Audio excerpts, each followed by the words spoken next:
Right, so this is Danny Flexen from SecondsOut, joined by Fuad Abdul-Aziz in the building from behind the gloves. The dynamic duo back. Representing behind the gloves. And we're here for the latest edition of, we never came up with a better name, so I guess we're stuck with two. What about Fuad and Flexen? That's what I named it. I think the F and F. Your name first, what a surprise. Flexen and Fuad, whatever you want, we'll go with the flow. I don't know. The coolest law firm this side of Manchester. Fuad and Flexen, happy to take on all cases, pro bono and all that. I like it. Fully. So this week, it seems that all the major things seem to be happening primarily in the welterweight division. Amir Khan getting summarily trounced by Manny Pacquiao at the wild card is somehow a news story in 2020. Dean Benn, a guy I've got a lot of time for, former fixture really at the wild card gym, has come out. He's not come out. Let me rephrase that. He gave an interview to Sky Sports and talks about his experiences at the wild card. Very interesting. I recommend people go and read it. But the thing that's been picked out as the headline by most national newspapers is that he once saw Amir Khan knocked unconscious, apparently, by Manny Pacquiao in the gym. And it was one of several times Khan was seriously hurt by the Pac-Man. What do you make of this suddenly becoming relevant once again? Okay, many points. First of all, I didn't even hear about it until you pointed it out. Where's Twitter? Twitter didn't let me know on this one. But, okay, so Amir Khan and Pacquiao, from the footage, the little footage we've ever seen, the clips that have ever been released, the sparring didn't look too bad. It looked competitive. Now, given Amir Khan's chin is very suspect. I'm not saying it's fluffy or anything. I don't know how the chin is actually structured, but his fighting style has always left him sort of open to getting shots. He carried the amateur styles into the pro. His fast hands. A lot of people talk about his fast hands. Why has he got fast hands? Is because he commits to his punches, unlike a lot of pros do. A lot of pros sit back and take time with it. He's like this, chin in the air, gets hit. So yeah, I can see him getting dropped a few times, but we're talking about 16 to 18 ounce gloves, thick head guards.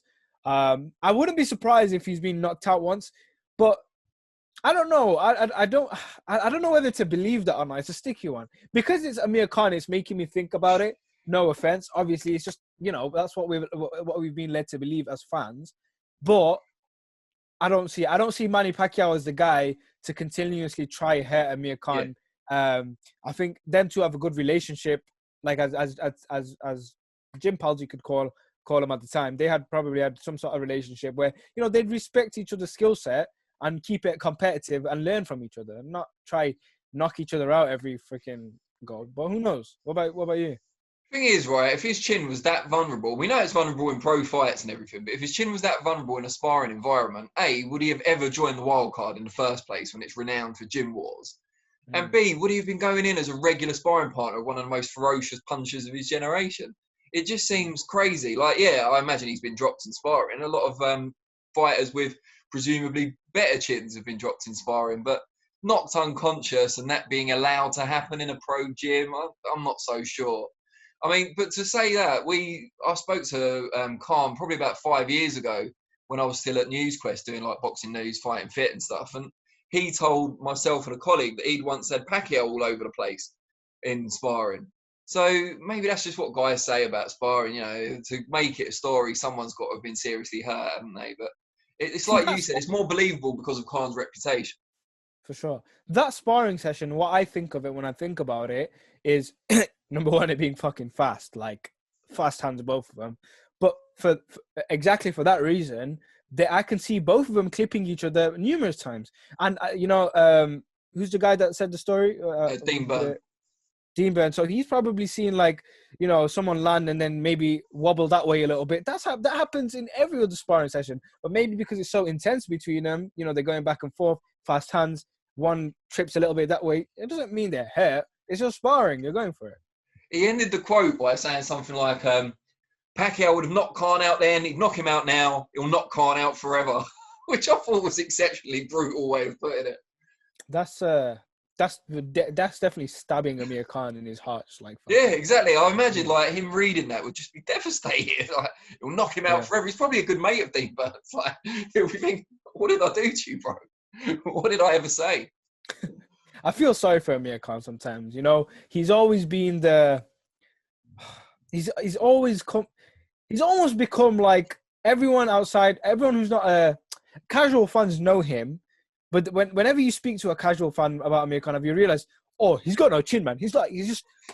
We're talking about an Olympic medalist, someone who's become world champion, gone over to America, conquered America, and by conquered I don't mean Mayweather style, freaking one. Yeah. He's fought top level fighters. He fucking dropped Maidana. People don't understand how hard it is to drop Maidana. Beat Malignaggi. Yeah, exactly. Zabjuda. Like a decent Malignaggi as well. Exactly. So Amir Khan is funny. I don't know how I'd say this, but he is kind of underrated in the casual fan's eye. He really is, because he's honestly in the last 2 decades, I'd say one of the best fighters out of Britain because of his skill set. Of course, there is parts of him that we'll always pick out, and my thing with him is his transition from amateur to pro didn't help him because he kept that style. If you look at like respective resumes, right, with him and Ricky Hatton, as pros, you have to rate Hatton higher because he's got the better world level wins over Zhu and Castillo to a lesser extent. But they both lost to really, really good fighters. You know, exactly. Khan's lost to like Canelo, Crawford, etc., and Hatton to Mayweather, Pacquiao, and then in that ill-advised comeback. And then Khan's got the Olympic silver medal to kind of back up and make it a bit of a more even contest because Hatton's got the better pro career. But if you look at how they're perceived by the casual fan, it's worlds apart. Yeah, that's because that goes to show how uneducated casual boxing fans are. Because casual fans of other sports, I don't think are as bad as casual boxing fans, because these guys don't, when they see the Ruiz fight was an example, the Joshua Ruiz fight. Granted, the only person on Ruiz's resume that people knew of, if anything, was Joseph Parker, but because he didn't have a big name, it was the biggest shock in the world. But if you know anything about boxing, you don't have to know Ruiz, by the way, because I didn't fully know him. I'd seen him in clips and PBC and stuff, but when I watched him properly, I instantly knew that night was going to be interesting. If I didn't expect him to lose, but definitely was going to be interesting for Joshua. Casual fans disagree. They're like, no, he lost to that fat guy. It's just, it is what it is. It is what it is. We're going to deal with interesting what you say about being different from other sports, because like, I quite like football, but I wouldn't call myself more than a casual fan. I'm a Liverpool fan, but I don't watch every game. I don't even watch every Liverpool game, never mind every game that's on. I know a lot of people watch any game that's on Sky or BT or whatever. But I think I could be asked 2 or 3 questions by a football fan on social media and get away with looking like I knew what I was talking about. Whereas boxing fans, casual ones, you ask them like one follow-up question to whatever ridiculous point they're putting on Twitter, and they're found out straight away. So it's like, it is a fan base unlike no other, I think. Yeah, it's a strange one. It's a strange one. But all shooting casuals, we want you still. We want the views. Keep giving us the views. Pussy and views. Oh my God, let's not even go there. Let's not even go there. All right, what else have we got today? Well, the welterweights, right? So we're talking about welterweights. You can't really have a conversation about Amir Khan without also talking about Kell Brook. The two have been linked. Baby, I'll give you this chocolate brownie. That's brilliant. Chocolate brownie. I'm going to cut that out as a clip and I'm going to text it to him. I like Kell. Tell him where your gym is. Because he's not far from you, is he? I used to train at the Ingle gym. Yeah. I love the Ingle gym. Kell's Kell, if you're watching, remember the face. Go get him. Show him the chocolate brownie's nothing to be joked about. I love the chocolate brownies are solid. They had Golovkin wobbling, that's for sure. Golovkin, that was the best, one of the best kind of 5 rounds. Was it 5 rounds? One of the best 5-round fights in terms of enjoyment. And how Sky commentary got carried away as well. That was great. No, I wouldn't even say they got carried away, because how can you not get carried away when freaking that uppercut that landed? Well, no, I got carried away as well, but I'm just saying, like, they're professionals. Oh, that was beautiful. The way every time I watch it back, I get excited. I wasn't even there. I watched it on TV. But the atmosphere that I could hear from the TV. Were you at the fight? No, I watched it on TV as well. Okay, but the atmosphere you could hear was crazy, man. No, it was great stuff. But it looks like he might have missed out on a big fight again. I hate to say it because he's been waiting for a big fight for about 2 years now. But it looks like Terence Crawford, it has been discussed for a while, and he might still get the fight later on, but I guess without live crowds being allowed in the UK at the moment and travel restrictions involving UK fighters going over to the US, it's going to be quite difficult for Brook to get that fight and for him against Terence Crawford title challenge to be feasible right now. Yeah. Far apart from whether Brook can still make 147 safely or not, he insists he can. But it looks like from recent reports that your Dennis Ugas, Cuban, who many thought was unlucky not to beat Sean Porter not too long ago, will get the shot at Crawford, and he's based in the US, so it kind of makes sense, but it's kind of feel a little bit for Kell Brook. Of course. How can you not? Like, it's just another chapter in this just shit time since the Spence loss. Obviously, he's had, the wins, but, the Zarafa fight, it was a bit off for him. He came back. The last fight against, what's his name? DeLuca, that's it. Good little knockout there. That was impressive. DeLuca's we expected Kell to win, but, it was a good way of showing he still got power by knocking out a guy who's pretty durable by the looks of his. He was quite patient as well. Like in the Zarafa fight, he seemed to kind of be a bit reckless and was desperate to get him out of there when he hadn't done it early. Whereas with DeLuca, he remained quite poised. And I thought, this is the old Kell Brook back. Exactly, that's what I thought as well. So you after that fight, you thought, with talks, you're probably going to end up getting Crawford in the UK. That might actually happen. And then this just happens. It's not his fault. It's not no one's fault. I just want to see what Kell's. I don't know if he's in the gym. I don't know if he's training. I don't know what he's doing now. But I've always had one thing for Kell in my head as a fan. I was just like, just stay healthy, stay fit, and whenever a fight comes, a position like this now, I wouldn't want him to take a Crawford fight. I think, it's unfortunate. You can't blame anything like this on anyone. Of course, you feel for him, but maybe one more fight behind closed doors against whoever, it doesn't matter. And then I'm thinking, once we're back, just jump into that Crawford fight, because it'll be good for both of them. Crawford needs a fight as well. I think he quite fancied the Liam Smith fight. I just think they didn't come up with an offer that he was quite, felt was right for that fight. But I think he quite fancied it as a fight. I think both style-wise, Yeah, both of them did. But again, if it got made, would we have seen it? I don't think so. Yeah, with everything that's gone on, yeah. Yeah. So it's just one of those shitty situations. But hey, Ugas against Crawford is a beautiful fight. Behind closed doors, I'm not complaining. Is Ugas the best opponent that Crawford's fought as a pro? And if so, is Kell Brook better? That's a very good question. I think Kell Brook is better. Mate. I think Kell Brook is better because of the style. We've seen Ugas lose like 3 or 4 times. He can be susceptible getting hit until he's not been knocked out. I don't think, has he? I don't think so. But he can lose a fight, and we've seen that with Brook. We've seen him lose to 2 very, very good opponents in 2 very, very unfortunate situations. And Brook's just class, bro. So I think the Brook Crawford fight is definitely a more tricky fight for Crawford as well. Brook's skill set is very underrated. But in this situation, how can you complain? Ugas is a strong fighter. He'll come in. His performance against Sean Porter was solid. So that's given him every right and every bit of confidence to go in against Crawford and handle business.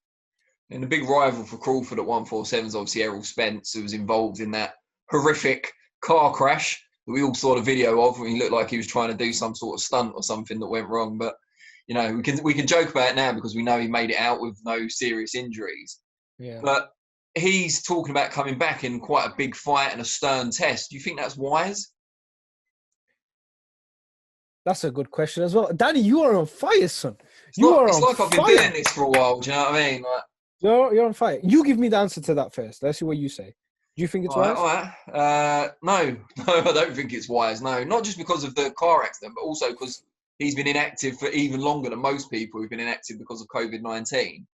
And he's going to be going in against fighters who are going to have more of a chance of upsetting him than they would have if he was in peak condition, he'd shed the ring rust and everything else. I think he more than other people. Say again? Who's the talked about fight for him? I'm trying to think. Didn't they say like Danny Garcia? Yeah, I think it was one. Maybe Mikey Garcia. I know Pacquiao was supposed to fight one of the Garcias, and they're talking about. Oh no, Spence already fought Mikey, hasn't he? So no. So it was Pacquiao versus Mikey. It was meant to be in Saudi in July. Yeah. That got completely cancelled, and it was going to be Spence versus Garcia originally in January. For that card. But obviously he had his car crash, and then they were still going to rearrange it. So yeah, so he wants to get straight in with someone of that caliber. Maybe a Keith Thurman would be an option as well. And I just think these guys will be licking their lips to go up against a Spence who's probably not going to be 100%. No, for sure. He needs to. I agree with you. He needs to take what's the word? Not a step up fight. Sorry, a warm up, a tune up, a warm up fight. Because for sure, and like you say, I disagree with you on the point that you think, he's been out for so long is the major factor. A fighter can be out for so long. Someone like him is a pro. He's been in the game for a long time. He can adapt to that within the fight. Obviously, maybe first few rounds might be slow for him. But for me, is how is your head gonna react to taking a shot first time? How are you gonna react mentally? Because bro, he fucking smashed his head as well. So mentally, people change. When I had all this shit happen to me, I became Billy Big Bollocks. I'm not scared of getting knocked out now. So I've gained this power of no fear. Some people watching this won't know what you mean when you say all this. I'm sure there are plenty of devoted Fuad fans. The Fuad Massive, or whatever you call them. The Fuad Pack, maybe? I don't know. You'll have to think about that. But they won't know what you're talking about when you refer to your facial injuries that you suffered. So you might want to fill people in.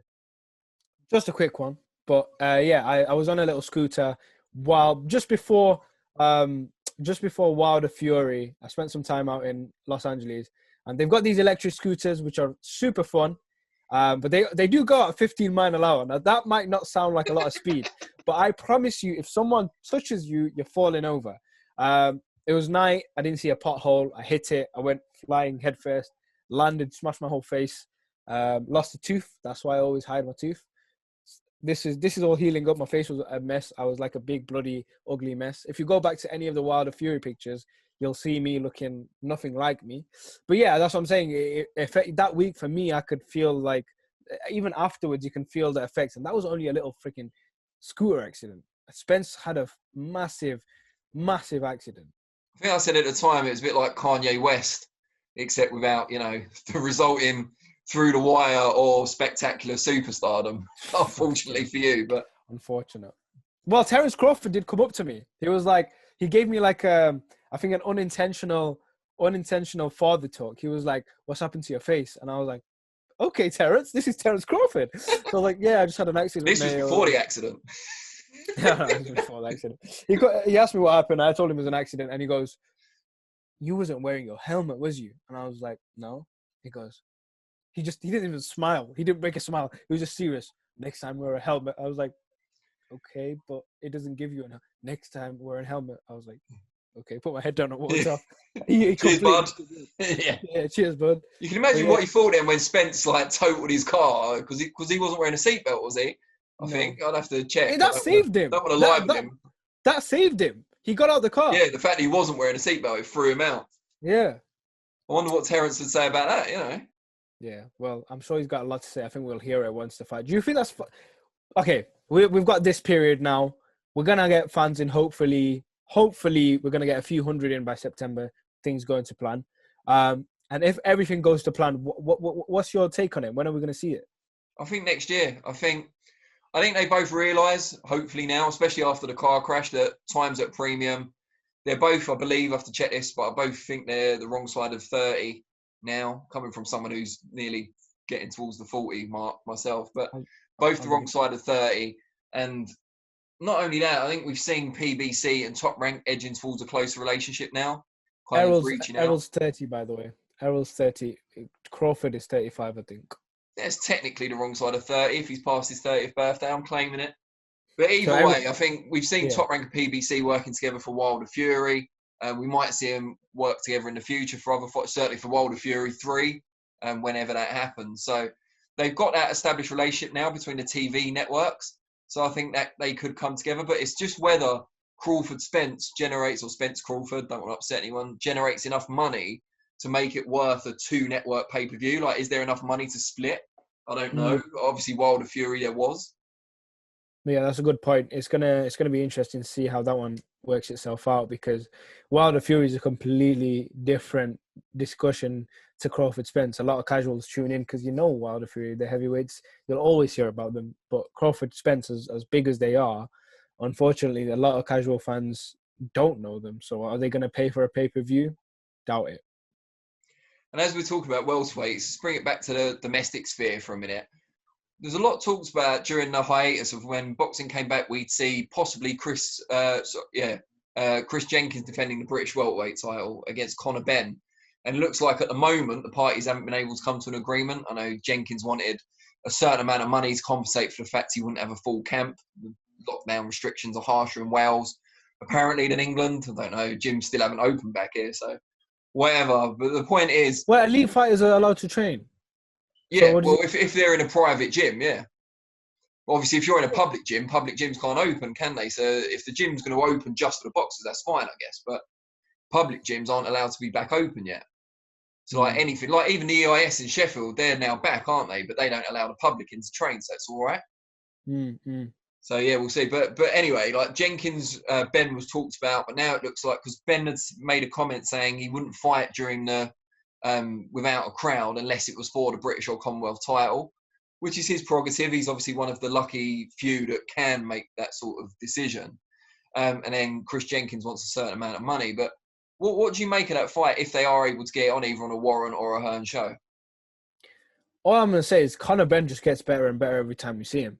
Conor Benn is like very impressive.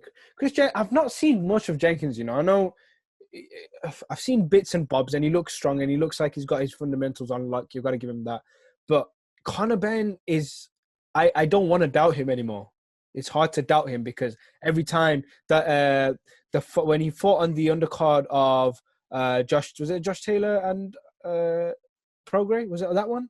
Oh, or was it Jenko Campbell? It was one of the O2 cards. It was a big O2 card. I think it was. This is gonna annoy me now. Which card was it? It was one of the two. But anyway, he came out, and the opponent he had was it was a European guy, and he was solid. Who is it? Yeah, he was like finished, wasn't he? I think he was finished. Old kid, Boga. Yeah.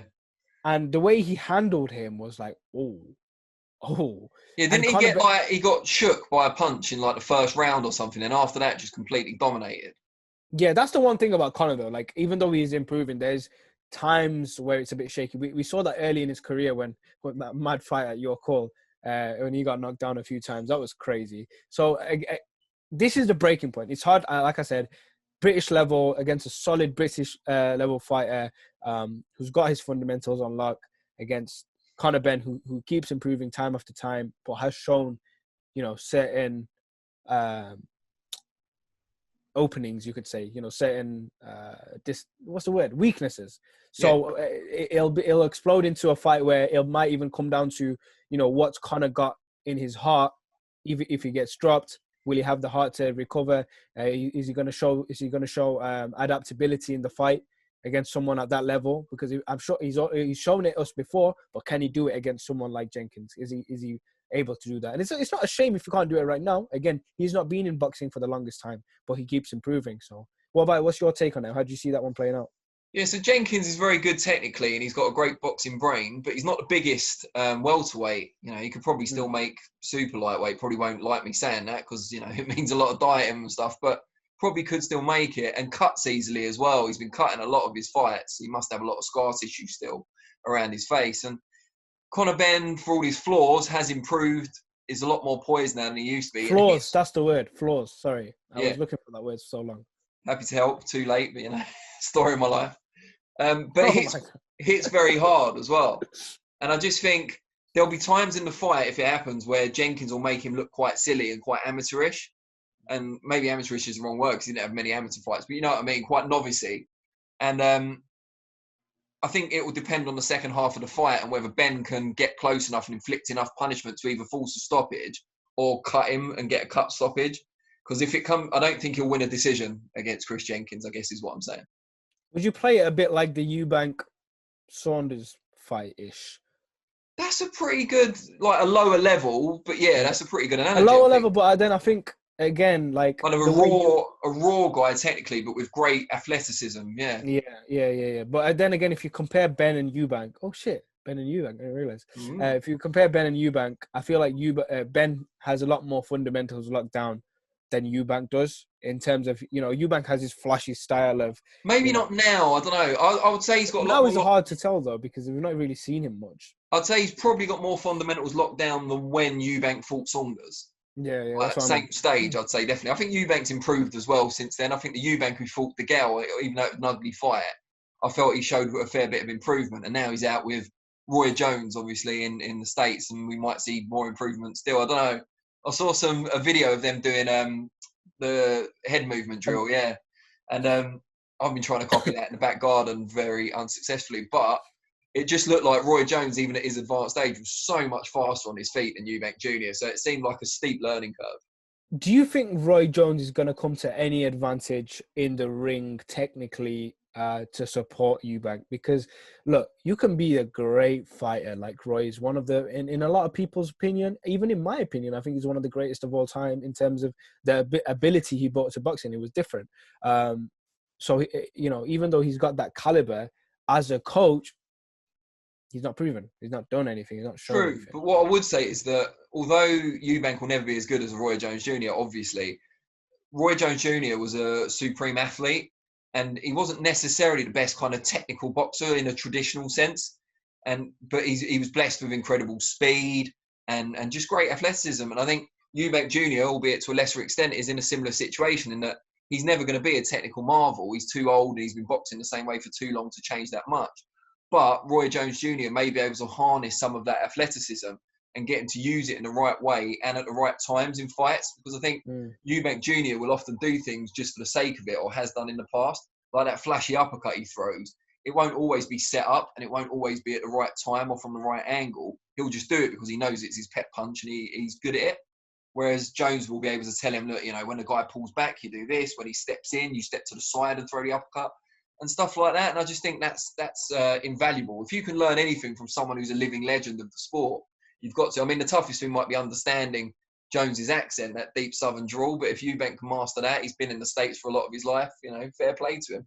Just the fact that he's going out of his way to improve, that's something that always impresses me about a fighter, someone who's willing to leave home comforts behind, abandon their whole kind of usual life to improve. I think that's pretty awesome. Yeah. I don't want to step on his glory by you saying that, but you know, Eubank's always out and about, man. I'm sure he's enjoying America. I'm sure he's enjoying, you know, he'd rather be in America than Brighton, I'm sure. Yeah, I'm sure he would. Yeah, I suppose, but he's kind of no, it's a fair point, you know. But why not, you know, enjoy it while you've got it, kind of thing. I know, you know, it depends where you train as well. People who've gone up to Big Bear have said before that it's just a ghost town. There's nothing to do up there but boxing, which is the whole point of it. But I think a lot of people haven't coped with that very well. I think Tyson Fury didn't love it when he was there for a couple of weeks, and for that reason, you know, it's just nothing to do. Yeah, for sure. It's going to be interesting. I want to see Eubank back in action sooner rather than later against a good fighter. The Charlo fight still there, still being talked about. I think that's a good one.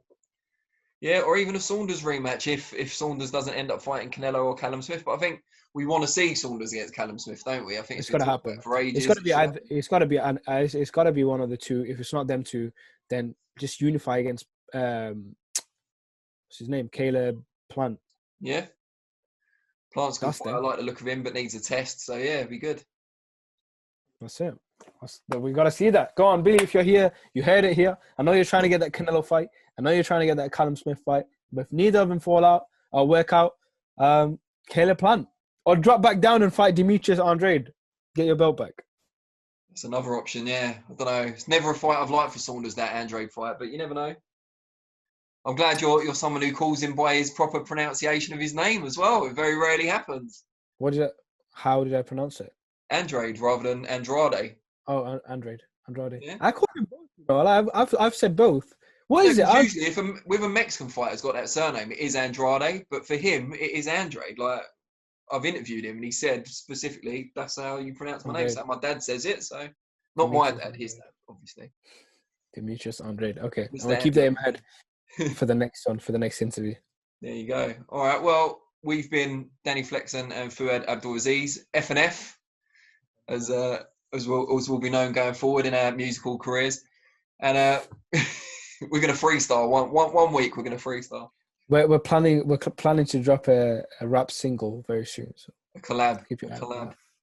All right. We'll really appreciate you all tuning in, and hopefully we'll make this a weekly thing, at least as long as lockdown. Well, not lockdown. We can't call it that anymore because people. Whatever this is. Shutdown. As long as shutdown continues to give a nod to Skepta, who will be the first person playing the single. Skepta will be on a feature as well. Watch out. Yeah, featuring Skepta. I love it. All right, guys. Peace.